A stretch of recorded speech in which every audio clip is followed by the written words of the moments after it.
Hi, welcome to Budget MTG Decks. All magic fun, all cards under $1. I'm David. I'm Stefan. And today we'll be looking at all the white cards in Amonkhet. So we're gonna evaluate them for limited, so draft and sealed. And for your pre-release, you'll get 6 boosters of Amonkhet. Exactly. We're going to be evaluating these cards according to our 3-tiered system. A tier 1 card is an awesome card. It is a bomb. It is an unconditional removal. If you pull this card, you're going, yes, I'm playing this color. Tier 2, really good card. You get a couple of these, it pushes you into that color, and otherwise it is an auto-include if you're already in that color. Tier 3 are going to be the cards that are going to be their filler cards. These are the ones that are going to smooth out your mana curve and make sure that you hit those drops when you need them. And finally, you've got your put aside cards. These are the cards that you don't want to play. Put them aside. Right? Exactly. Too conditional. Exactly. So first of all, we're going to be looking at what is different about this set. We're going to have some we've got the Masterpiece series, just as we usually do. Yeah. And this time they're going to be called Invocations.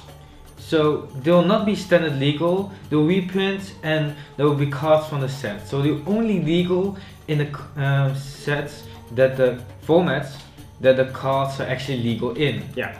So 1 out of every 2,160 cards, so 1 out of 144 boosters will be a special masterpiece. Yeah, long story short, these are cards that are very special.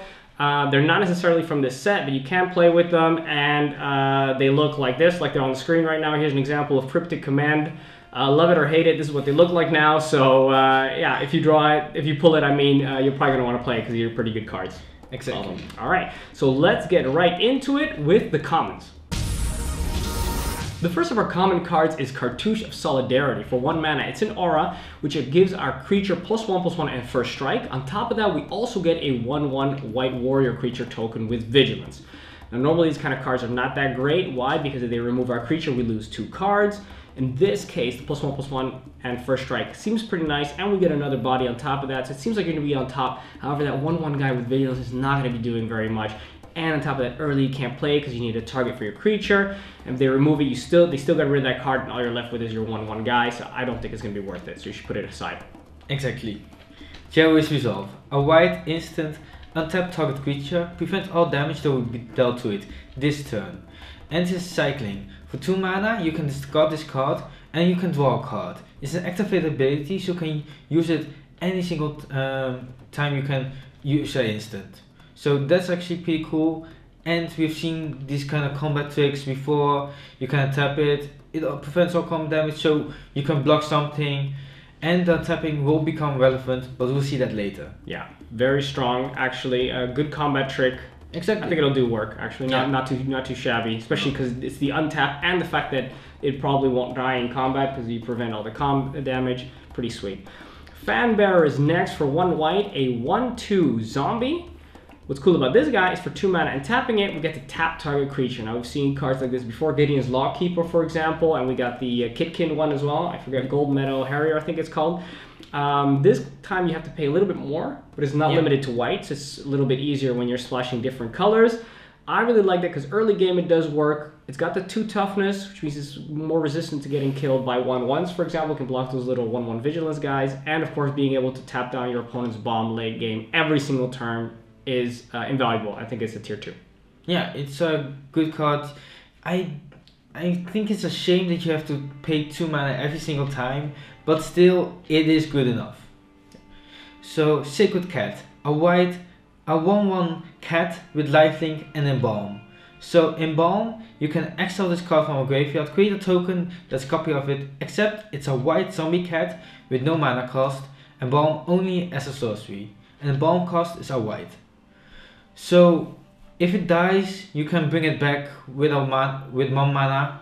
So you have 2 cats, I guess, with 1/1 lifelink, which isn't actually that great.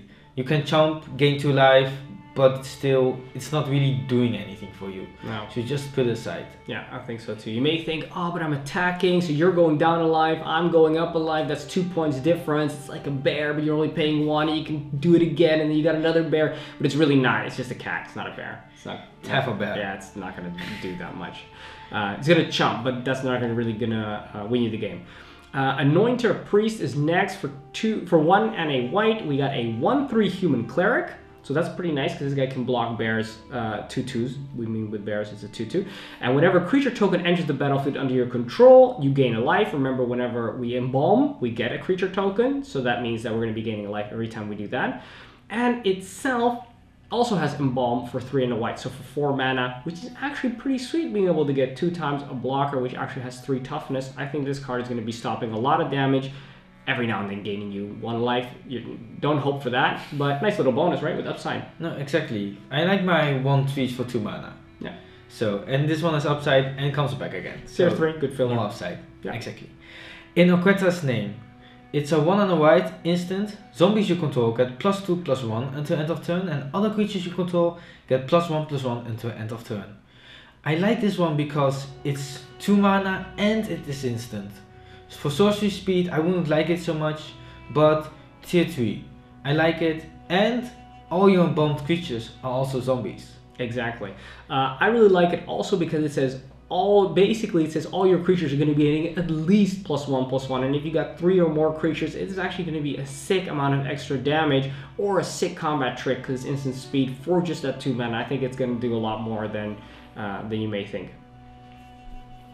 Next one we have is Compulsory Rest for 1 and a white. So for 2 mana, it's an aura. When we enchant this creature, that creature can't attack or block anymore, and as well that creature has pay 2 mana, sacrifice this creature, you gain 2 life. So that means our opponent, because we're going to be enchanting this on to our opponent's creature, they're going to be able to pay 2 mana and sacrificing it to gain that extra little life, because that thing is not doing anything useful anymore at this point because it can't attack or block. This is really, really good removal. Compulsory Rest, put it in as tier 2, which means you got a couple of these cards pushing you into white. If you're already in white, great removal, put it in there. Exactly, it removes something. I mean, you're kind of giving someone 2 life, but they also have to pay 2 mana for it, so you're not losing too much. Yeah. And it's just always removal. Yeah, and they're going to have to pay the mana in order to get into the graveyard before they could embalm it, for example, if it was an embalmed creature. So, exactly. Pretty nice pacifism there. Binding Mummy. 1 and a white, it's a 2/2 zombie, and whenever another zombie enters the battlefield under your control, you may tap target artifact or creature. So I like this one because it's already a 2/2 for 2, but it has an upside when you embalm something or play other zombies. So I like this one, but it's still a good filler. Yeah, very good filler. I'm never unhappy to play a 2/2 for 2 with a potential upside. Exactly. And this was a zombie, which is a relevant creature type right there as well. So they help each other if you got 2 Binding Mummies. Next, Gustwalker for 1 and a white. So for 2 mana, I've got a 2/2 Human Wizard. Once again, 2/2 for 2, very decent. We may exert Gustwalker as it attacks. When you do, it gets +1/+1 and gains flying until end of turn. Okay, so what does exert mean? It means that if we do exert it, so we get this extra special ability, then that creature won't untap during our next untap step. So basically, it can be extra powerful 1 turn, but then it's got to rest next time. It's all out of breath. You know, it can't attack next turn, but also can't block because it's tapped. So I think this is actually really nice. Why? Because beginning of the game, it's just a 2/2. You're attacking with it. You're dealing a bunch of damage. Later on, they've got their 2/2s. They got their 2/4s. They got all their stuff on the ground. You can't normally attack anymore. Usually, these 2/2s would be useless. But now, all of a sudden, every other turn, you're dealing 3 damage in the air, which I think is pretty nice. Yeah, I think you like this better than me because it's only once in 2 turns. But still, if they don't have any flyers, you're just getting through. I think 3 in the air is quite a bit. Especially in this set, we don't see a lot of very big flyers at all. So Mighty Leap, 1 and a white, instant, target creature get +2/+2 and gains flying until end of turn. So it's just a combat trick. You can block, surprise block flyers. So yeah, it's a tier 3. Yeah, combat tricks are never bad. Of course, you want unconditional removal preferably, but this one hits a lot of stuff as long as you got a creature. Exactly, and get something pseudo unblockable. It gives something evasion. Yeah, pretty sweet. Next, we have Impeccable Timing for 1 and a white. So for 2 mana, we get an instant that states it deals 3 damage to target attacking or blocking creature. Now, this is much better because you don't need a creature. It's not really a combat trick. It's really just you're as good as unconditional removal. 3 damage is a lot, especially for those evasion creatures that are difficult to stop. So I would say tier 2, just pop it in there if you're in white. Exactly, always pop it in. I mean, 3 damage attacking blocking creatures, why not? Absolutely. Red Cop Spearmaster, 2 and a blue, 2 and a white. We're not there yet. Huh? We're not there yet. We're not there yet. We will get there. 3/1 Human Warrior. And you may exert Red Crop Spearmaster as it attacks, and when you do, it gets +1 and +0 and gains first strike until end of turn. So not really fan of 3/1s for 2, not really much a fan of 3/1s for 3, but you can make it a 4/1 first strike, and that's actually pretty relevant because it will actually attack and it won't be profitably blocked by nearly anything. True. So that's why I put it tier 3 just as a filler. If you have anything better, play that anything better. But still, if you need something to fill it out, fill it out. Yeah, exactly. I would also prefer if it would have just been a 3/1 for 2, but you know, that extra 4 damage might be just what you need. Exactly. Next card we have is Those Who Serve for 2 and a white. So for 3 mana, we get a 2/4 zombie vanilla. Vanilla means it's got no special abilities. It also, as you can see from the picture, the flavor is vanilla of these zombies. And there's actually vanilla ice cream that the first one is carrying along with it. So that's where that comes from. 2/4 is what is known in the Magic world as a Pillar Field Ox, because that's pretty much what that's what the original card was like. And but that one was actually 4 mana. And this one's actually for 1 mana less. So I think it's actually a really, really good deal. So it's a really good filler, 2/4 for just 3, and zombie creature type, which is relevant.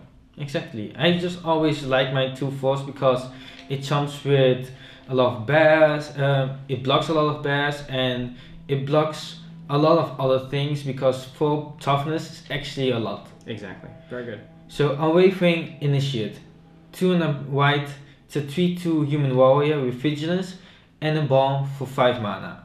So a 3/2 for 3 isn't bad. It has vigilance, it's already good, and you can get it back later to chomp again, attack. So just put it tier 3, pretty good. Yeah, absolutely. I sometimes I'm a little bit hesitant to play those 3/2s because I often find that they trade with the 2/2s. Yeah. I find it kind of a shame. However, if somebody does not have that and they only have a 1/1 or something like that, then this thing is going to be attacking and blocking with that vigilance. Plus the fact that it's got Involve really pushes me over the edge to think like, okay, this card is probably going to get its value, is worth. Exactly. Yeah. And that's why I always like those 2/4s because they can always block those 3/2s as well with any problem. So that's really nice. Absolutely. Forsake the Worldly is next for 2 and a white. It's an instant, exile target artifact or enchantment. It also has cycling for 2.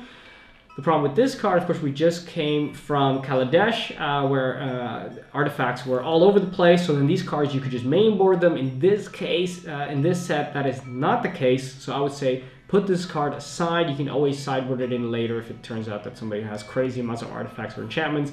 For now, just put this card aside. It's too situational. Exactly. And then we have Tarkwap Elite. It's 3 and a white. It's a 2/2 bird warrior with flying. And you can exert Tarkwap Elite as it attacks. And when you do, creatures you control get +1/+1. Creatures, not other creatures. So it also gets +1/+1. And it just pumps your team. And I really like this one. I just wanted to put it in tier 2 because 2/2 flying for 4 mana isn't that bad. And it has the option to pump your team. Yeah, super strong. I like flyers already a lot to begin with. 2/2 flyers I think is already very decent. I think there's a lot more work than a 1/1 flyer. I think is almost worthless. 2/2 flyer on its own I think is amazing. And the fact that this one can become a 3/3 and of course pumping the team is just sick. Exactly. Sick, yeah. Sparring Mummy is next for 3 and a white. So for 4 mana we get a 3/3 zombie. This guy, when he enters the battlefield, we get to untap target creature. Now, that is, of course, very relevant because it could give one of our creatures that attack kind of pseudo-vigilance. What we can also do is, of course, untap one of the exerted creatures that we had before. And the next turn, we can exert it again, which is, of course, great value. And there's a lot of exert creatures in this set. Yeah, exactly. So, as I said before, with the untapping, with the exert, that is exactly why I think untapping in this set is more relevant than it was before. Yeah, vigilance and untapping are things you want to be looking at when you're looking at your exert stuff. Yeah. So Supply Caravan, 4 and a white, it's a 3/5 camel, and when it enters the battlefield, if you control a tapped creature, you can create a 1/1 white warrior token with vigilance.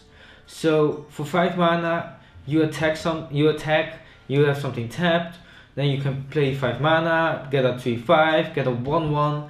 That's a lot of power and toughness for 5 mana. Yeah. That's why I really like this one and a really good filler. Yeah, absolutely. We talked already that 4 power is pretty much, you know, the highest that you're going to be seeing, and then something having 5 toughness is going to be stopping a lot of that. So it's great. Plus it's an adorable little camel, so why wouldn't you want to play that? Then we have the last one of the commons, and that is Winged Shepherd for 5 and a white. So for 6 mana we have a 3/3 angel. So in the air, 3/3 is really decent, very good. It also it was flying because it's an angel, and it also has vigilance, which is cool. So it's kind of like a overcosted Sarah Angel. It also has cycling for 1. So at the beginning of the game, you're looking at a hand with very little lands. You can always cycle it and get it. Start digging for those lands if you think to yourself, I'm never going to get to 6 anyway. So it kind of got a little bit of insurance built in over there. I would have put it in a tier 3. It's not higher than that because the power and toughness is just not enough to make it an auto-include for me if I'm in white. But still, good filler if you got nothing better at your 6 curve. Exactly. I think it's too expensive for 3/3 flying, but with the cycling, you can just get rid of it for 1 mana, get something back. So that's really nice, and that's why I want to put it tier 3. Yeah, absolutely. Okay, those are the common cards. Let's have a look at the uncommon cards. The first uncommon is Time to Reflect, a white instant exile target creature that blocked or was blocked by a zombie this turn. So for 1 mana you can exile a creature that blocked or was blocked, but it has to be by a zombie, and that's what makes it bad, because you really need to have those zombies. I mean, you have Embalm, you have a couple zombies, but still too narrow. I mean, that's why I just put it aside. But I mean, if you really have a lot of zombies, sure. But still, like I said, conditional. But that's with every conditional card, you know? Exactly. Yeah. You can always build around it, but just the chances are that you're going to have both of those cards that are necessary. It's just too small. Yeah. Next card, True Heart Duelist for 1 and a white. So for 2 mana, we get a 2/2 Human Warrior. Already right off the bat, that's fine. That's already a fine filler. Also, we can block an additional creature each combat. Cool. I don't know how often that's going to cause a situation where you come out on top, but still is nice for maybe a late game to be able to stop 2 bombs instead of killing you entirely. And it's got Embalm for 2 and a white. So for 3 mana we can bring him back from the dead. He can do it, he or she can do it again. I think it's a very, very decent filler, but it just doesn't do enough to bring it to tier 2 because it just won't be, it'll save you a lot, but it won't really push you into winning the game at any point in time. Exactly. I mean, if we get a couple of these, I'm not thinking, oh, maybe I should play white, because in the end, it's still a 2/2 for 2. Yeah, it's a good thing to start out the game with, but you gotta have something better. Yeah. Vizier of Remedies. 1 and a white, it's a 2/1 human cleric, and if 1 or more -1/-1 counters will be put on a creature you control, you can put that many -1/-1 counters -1 on it instead. So you have a couple of things that will put -1/-1 counters on your things, and you can say, you know, just put 1 less on it. Yeah. So that's actually really cool. Yeah, pretty nice. White doesn't have a lot of that, but white seems to be stopping other colors from doing that. Exactly. So put it in tier 3. Yeah, just already the fact that it's 2/1 makes it okay-ish for 2. Not great, but it could have a potential upside if your opponent is going heavy on the -1/-1 counters. Yeah, there are also a couple cards that will put -1/-1 counters on your own things, so that's pretty nice. And also it helps when the opponent wants to play -1/-1 counters. Try saying that really fast 3 times. All right. Then we go to the next one, Trial of Solidarity for 2 and a white. It's an enchantment. When it enters the battlefield, creatures you control get +2/+1 and gain vigilance until the end of turn. Also, when we get a cartouche entering the battlefield under our control, we get to return this card back to our hand. Okay, let's assume we're not going to have tons of cartouches because they're not awesome. We're going to look at those later. The white one already was not really playable. So let's just see if it's playable just for itself.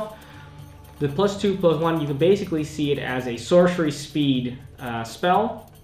The vigilance. That is what brings it over the top. Why? Because of the exert makes it relevant that you have vigilance. Plus, it also pumps the toughness, which means if you're attacking with 2/2/2s, then you're going to be playing this first, and then they also have vigilance, and they're going to be doing 4 damage each, and that is 8 damage total. And I think for 3 mana, that's actually pretty sweet. Yeah, normally, like we said before, we don't really like these effects on sorcery speed. Correct. Yeah. But with the vigilance, with the exert, and the toughness boosting, I think this will be pretty good. Yeah, exactly. If you've got no exert creatures, then I don't think I would include it actually. No, probably not. No. But still, I mean, with the vigilance, also pretty nice. Pretty sweet, yeah. Yeah.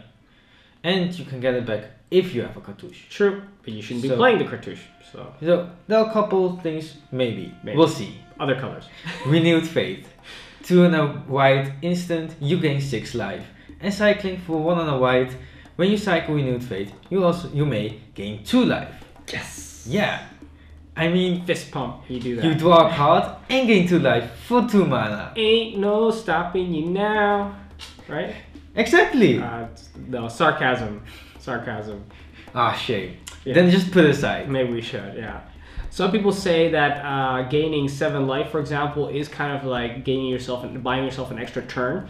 Even if that would be true, let's assume that this 6 life would gain you an extra turn, you're still not changing the board state. You're gaining that extra life is not putting you in a better position than when you started playing this spell. So that's the reason why you should never play these kind of cards. Exactly. That's why we always say gaining life, it's a no-go, except when you actually get something from it. Yeah. For example, on a lifelink, big lifelink creature or something like that. Yeah. Yeah. So we're actually sacrificing a card slot to put this in. And is it worth it? In the end, it's not worth it. Never worth it. There's always something better. Exactly. And an example of that would be Vizier of Deferment for 2 and a white. So for 3 mana, we get a 2/2 human cleric with flash. Now when this guy enters the battlefield, you can exile target creature if it attacked or blocked this turn, and then we're going to return it to the battlefield under its owner's control at the beginning of the next end step. So what does this card do? It does everything you want this card to do because it comes in as a surprise. It either saves your creature that you used to block with by blocking first, then before the damage step, you flash this guy in, pops out, comes back in later, it didn't die, and you did prevent your opponent's damage. You can also use it to, before you attack, have a creature of your opponent leave so they can't block. You can attack with impunity. It has to be... Oh, sorry. So you can attack, and then when it blocks, you can make it pop out and then come back in later. So that means your creature doesn't die. You can also use it when you have your exerted creature attack, and then at the end of combat, after it's already done its cool stuff, you can remove it and it comes back, and of course it will be untapped again, so then you can use it again to exert again next turn. I mean, everything you want this card to do, it does. It is awesome. Exactly. Also, when someone double blocks your thing, you can remove one of the double blockers, and then it will be only jumping. Ah, so good. Tier 2, you play this card, you get a couple of these, you pushes you into white. So hard. Exactly. Nice. Devoted Quapmate. 2 and a white, a human warrior, a 3/2, and you may exert Devoted Quapmate as it attacks, and when you do, you turn the card creature card with convert mana cost 2 or less from your graveyard to the battlefield. So that's actually pretty good. I mean, most 2-drops or less aren't that relevant, but when he attacks, you get a 2-drop on the battlefield. So that's really nice. Put it tier 3 because it's not really doing that much, but still, it's a good card. Well, I think the fact that it's got 2 toughness rather than 1, which I would expect this card to have, makes it, I think, quite nice. On top of that, you're playing limited, which means you're gonna have to go heavy on the 1 and 2 drops because otherwise you're gonna die into aggro strategy. So you're gonna have to have at least a couple of vanilla 2/2s, just some basic stuff. And even if it just gets you 1 card, that's already great card advantage for such a cheap little guy. Exactly. Also doing 3 damage is not too shabby. Cast Out is next for 3 and a white. It's an enchantment. It's got flash. And when you cast this card, when it enters the battlefield, we're going to exile a non-land permanent that our opponent controls until this card leaves the battlefield. It's also got cycling for 1. But you don't want to cycle this card because it is an awesome card. And you want to play it always. This is tier 2. This is unconditional removal. This pushes you into white. You play this and you get rid of their bomb. And the great thing about it is that you're going to do this as a surprise because it's got flash. It's even better than an Oblivion Ring. Am I too excited about this, Stefan? Not really. No, I mean, it will exile something on instant speed. What more do you want? You hit their planeswalkers, you hit their creatures, artifact, enchantment, whatever. As long as it's not a land, it's gone. So the next one, Protection of the Hagma. It's 4 and a white enchantment. If a source of opponent controls would deal damage to you, prevent 1 of that damage. So, I mean, late game, after turn 5, you play this one. Here's a couple creatures. I mean, he attacks with 3 creatures. Every single turn, you're saving 3 life. And that only for 5 mana. But still, you use your 5-drop to play this. And I don't think that's good enough. No. So just put it aside, play an actual 5-drop. Yeah, it seems like it's really good. You really think, oh, they're gonna have 5 1/1s. They're not doing any damage. But that's not what it's gonna be like. If you're in a losing situation, you're just losing less fast. But it doesn't mean that you've turned anything around. And this is taking up your uncommon 5 slot in your deck. And they are also going to be playing something next turn, which is going to put them even further ahead. So I think it's a dangerous card to play. Next card is Amonkhet's Attendant for 3 and 2 white. So for 5 mana, we've got a lovely bird soldier. It's a 3/3 with flying and cycling for 2. Also Embalm for 5. Now, why do I love this card? Because it's a 3/3 in the air for only 5 mana, which I think is a really good deal, especially considering how small the other flyers are in the set. The cycling is great because early game you can say, okay, you know what, I really need my land. Let's just cycle this card. And it doesn't even matter that much that you cycled it because you can embalm it on turn 5 and then you still got your 3/3 flyer. Awesome. Exactly. And if you didn't cycle, you play it twice. That's twice as nice. Great. Yeah. So tier 2, really good card. Yeah. Seraph of the Suns. 5 and 2 white, a 4/4 angel with flying and indestructible. Don't ever say I don't give you the good cards anymore, Stefan. Sometimes I wonder. This card is so good. It's so good. It's a tier 1. It's 7 mana, but it's limited, it's sealed. You're gonna get there. Exactly.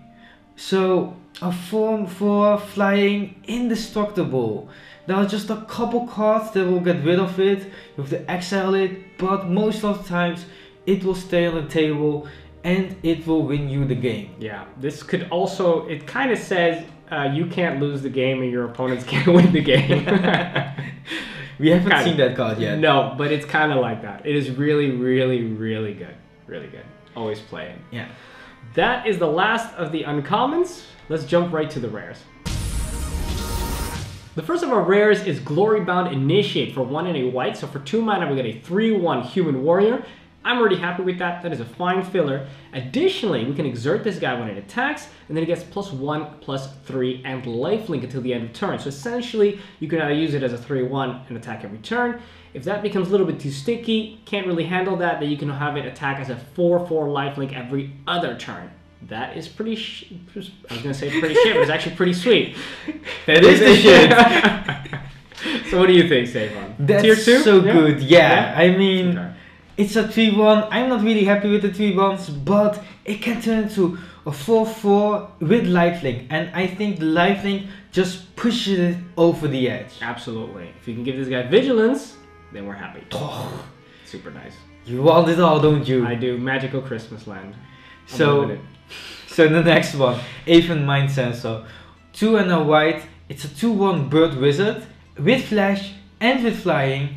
And if an opponent would search a library, that player searches the top 4 cards of that library instead. I mean, it's limited, you're not really searching that much, but isn't evolving worlds in this set? Yeah, but still. No. Okay. But still, it's a 2/1 flying flash for 3 mana. Tier 3. Yeah, it's okay filler. I mean, being able to, if they don't have a flyer, then being able to do 2 damage in the air is actually okay. Exactly. Yeah, right? Anointed Procession is next for 3 and a white. So for 4 mana, we get an enchantment that states that if an effect would create 1 or more tokens under our control, it's going to create twice as many instead. Okay, that seems ridiculous. You're thinking, I'm going to play this, then I'm going to embalm him, I'm getting double creatures, I'm going to be cycling, then more embalming, and then that's really Magical Christmas Land right there. Because that is not going to happen. You might get one time a double effect out of that. You think, okay, well, at least I got 1 time double, but you know, you're also paying for this card, and you're using up your 4 mana slot for that. I think unless you're completely building a deck around Embalm and 2 of these cards, it's not going to be worth it, and in the end, it's going to be too slow. You're going to be dead before you get any true value out of it. So I say be safe, put it aside, put something else in there. Exactly. I think the 4 mana slot is actually pretty important, your 4 drops. And if you're playing this on turn 4, you're losing so much momentum. Yeah. And that's why I want to put it aside. So it's just a tad too slow. Yeah, and the embalm cards are already good by themselves. You know, they're okay. They're okay. You don't need to waste this card just on that. Exactly. So now we have a new type of card, Dusk to Dawn. I mean, we've seen the split cards, but this one does something else. So we have Dusk, and for 2 and 2 white, we have a sorcery, destroy all creatures with power 3 or greater. And then we have Dawn. For 3 and 2 white, it's a sorcery with Aftermath. Cast this spell only from your graveyard and then exile it. And then you can return all creature cards with power 2 or less from your graveyard to your hand. So these cards you can only play after you play the one side. And then you cannot only play the other side. So that's pretty cool. You always have the option to play 2 cards. Yeah. So it's a tier 2 because it destroys big things and it gives you back your smaller things. Pretty sweet. You're not going to be playing this in one turn most likely because it's pretty steep, the cost. But just the fact that you can kill all the big stuff, you may think, okay, wait a second, but you're also killing your own big stuff. But remember, you know you're playing this. You may know when you get it in your hand, so you can play around it and you can make sure that it blows them out and doesn't blow you out as badly. And maybe it allows you to play a little bit of a more late game because you can let your smaller guys die a little bit earlier and maybe double blocking and getting rid of some of their smaller stuff because you know that you're going to get your smaller stuff back later and they will not. Yeah, I mean, you want the smaller stuff to block the big stuff instead of the smaller stuff. Well, you're going to kill their big stuff anyway with their True. power 3. So you want to make sure you want to kill their small stuff, lose your small stuff, then later on you kill their big stuff with the dust, but you get back your stuff with the dust. It's not complicated. It's not complicated. It's fine. Just play it. You're playing white. You're playing small creatures it's anyways. Fine. It's going to be fine. Just play the card tier 2. It's great. Gideon's Intervention is next for 2 and 2 white. So for 4 mana we get an enchantment. Now when this thing enters the battlefield, we get to choose the name of a card. Now our opponent can't cast spells with that chosen name, and on top of that we're also going to be preventing all damage that's dealt to us or perms we control with sources of that chosen name. Of course, you can't really choose a land because it's not a spell, so opponents can't cast a spell, so we're going to be using non-land permanents. You can name a land. You can, okay, but it's kind of pointless, so you're going to be naming either your opponent's bomb or maybe your opponent has a lot of smaller creatures with the same name. You're going to be picking that. So it's kind of pretty decent removal. On the bad side of that is that, of course, they can still block with those creatures. They won't be able to kill your creatures, but they can still block with it. So let's say if they have a really big, chunky creature, that thing can block for days. Yeah, but still, you're not losing to that creature anymore. So I think that's really nice, and I just tier 2 always play this one. Yeah, very decent, very decent. Next card, do you want to do this one? Yeah. Looks you like the kitties. Sure. You like the kitties. We go Caracal. It's 3 and 2 white. It's a 3/3 cat, and other cats you control get +1/+1 and have lifelink. And when we go Caracal enters the battlefield, create 2 1/1 white cat creature tokens with lifelink. So you get 2 1/1s, 2 1/1 cats with lifelink, and get +1/+1 and lifelink. Double lifelink! That is pretty damn sick. So that is, let me see, that is 7 power and toughness on the battlefield for just 5 mana. Exactly. And is going to be lifelinking. Of course, the creature, the Caracal itself does not have lifelink, but the other ones do. So that is pretty sweet. The only problem I have with this card is it doesn't have the legendary type, because then you could make it a commander and then you could have a kitty cat tribal commander with this guy. That would be even better. Exactly. But still, it's a tier 1. It's a shame that double lifelink isn't actually a thing, but I mean, if you have other cats, more lifelink. Exactly. So yeah, always play it, pushes you into white. Then we have the last of our rares, and that is Approach of the Second Sun for 6 and a white. So for 7, we get a sorcery. When we cast it from our hand, if we cast another spell already with the same name this game, then we essentially win the game. Not essentially, we actually win the game.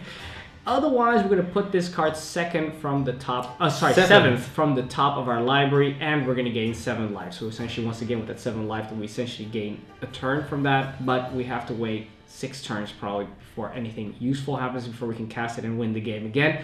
I think this is going to take too long. You would only be able to play this if you got a couple of these, because then you have the chance of getting the other one again right afterwards, or maybe you're playing that you're milling yourself so you can dig through it. But it's really very unlikely, and if you want to win the game with this card, then you better make sure that you are some kind of insane lucky, because I don't see this really panning out in Limited. No, exactly. I mean, you have to cast this twice to win, else you're paying 7 mana to gain 7 life and not do anything else. Not changing the board state. No, you're just dying. You're dying. Yeah. Exactly. Only a bit slower. Please just put it aside. Do yourself a favor. Those are the rares. Let's have a look at the mythics. The first of our mythics is Gideon of the Trials for 1 and 2 white. So for 3 mana we get a 3 loyalty planeswalker. Its +1 is until your next turn prevent all damage target permanent would do. So essentially you're going to knock out one of those creatures until again your next turn. So it's not going to be able to attack your planeswalker and bring it down. So that's pretty sweet. For 0, it states until the end of turn it becomes a 4/4 creature, human soldier with indestructible. And we're going to prevent all damage. It's not indestructible. It does have indestructible. And prevent damage that would be dealt to him this turn. That's pretty nice. Indestructible and prevent all damage. That's pretty cool. And another +0 is you get an emblem with as long as you control a Gideon planeswalker, you can't lose the game and your opponents can't win the game. Okay. I don't know if this is some kind of joke, but this card is insane and completely unfun to play against in Limited or probably any other format because it comes down on turn 3 and it essentially says you can't lose the game anymore. Exactly. That's the card you wanted, right? This is I kind of like... You were talking about this. A little bit more fair, I feel. This is really just... It's +0 and then and every turn after that it's a 4/4 indestructible. You're going to be attacking with it or you can prevent... You can plus it every time and it's preventing damage. Yeah, it's pretty nasty. It is pretty nasty. Yeah. I mean, there's powerful and there's just not fun. And I think Gideon of the Trial is one of those. Well-deserved tier 1 at this point. Yeah. I mean, if you see this, just play it. Yeah, you should. I mean, despite how negative I am about it right now, you should probably still play it. Not probably. No. Don't listen to it. Yeah. Just play it. Just play it, yeah. So, next one. Oketa the 2. It's a 3 and a white. It's a 3/6 god. And it has double strike and is indestructible. Oketa the 2 can't attack or block unless you control 3 other creatures. At least 3 other creatures. But we can solve that. For 4 mana, 3 and a white, you can create a 1/1 white warrior creature with vigilance. So 4 mana, 3/6 with double strike, that's great. And it's a mana sink, it will give you more creatures. You'll be probably playing creatures anyways. So yeah, I mean, what else do you want? Yeah, I see it very realistically that you will always be able to attack with this creature as soon as you normally would be able to. Let's say turn 2, you're going to play your 2-drop, turn 3, your 3-drop, turn 4, you pop this one down, so then you got 2 creatures, because Oketra doesn't count for herself, and then turn 5, when you want to attack, before you attack, you pay the 4 mana, you get another one, there's your 3 other creatures, bam, you attack with a 3/6 double striker, indestructible, and you are, or you can block with it if you want, just attack. Just attack. I mean, you're doing tons of damage. What are they gonna do? Exile her? They're not gonna do that. I mean, enter 5. Do you want to block with it? Nah, with her? Let's attack. Exactly. Let's attack. It's gonna be winning you the game so bad. But this is at least as fun. This is at least as fun to play, right? Yeah. Next card, tier 1, just play it. Tier 1, next card is Angel of Sanctions for 3 and 2 white. So for 5 mana, we get a 3/4 Angel with flying. Additionally, when this guy enters the battlefield, we're going to exile target non-land permanent our opponent controls until this guy leaves the battlefield. Okay, so it's got an Oblivion Ring attached to it. Additionally, it's got Embalm for 5 and a white. So for 6 mana, we're going to be able to do that again. Super cool. We've got a 3/4 flying in the other. When it comes in, it exiles their best thing. Then they're going to have to look for their removal to be able to kill it. They're going to spend their removal to kill it. Then next turn, you're going to embalm it, bring it back, and then exile their cool thing again. And then you still got that 3/4 flyer, and they lost their removal. That is super nasty, and it's going to win you the game, I think. Exactly. So, tier 1. Just play it. Just play it. Those are the mythic cards. Let's go and have a look at the conclusion. In conclusion, I think white has a bunch of good cards, and it also has a lot of very bad cards. Let's say you got a couple of good flyers, you got a few good removal cards, you got a couple of bombs that are just crazy, but overall, I wouldn't say that the color is super strong in general. I think you can have a couple of good cards. I think in general, probably a good filler color. Yeah, like always with white, a lot of creatures, small creatures, and that's what you need to fill out your curve, and that's what white has. But it doesn't really have that many cards that jump out. So that's why good filler card. Yeah, good exactly. filler color. Yeah, if you're missing some evasion creatures, you can probably get them out of white. If you're missing a couple of removal cards, you can get it out of there. If you're looking for a couple of low drops just to fill out your curse, you can probably get it out there. So in general, it's just a kind of a filler color in this set. Nothing too spectacular. That's it. So we're going to be going to blue next. So don't forget to subscribe, because if you subscribe, you're going to get a notification about when the next video is coming out. Also, you're going to get the most powerful decks and advice everyone can afford. So please subscribe, and also don't forget to hit that little bell button that's next to the subscribe button, because otherwise you may be subscribed, but they're not going to send you a notification from YouTube. Smart system they got going, but anyway, you got to hit that little bell. Otherwise, you can be subscribed, but you won't know when the next colors are coming out.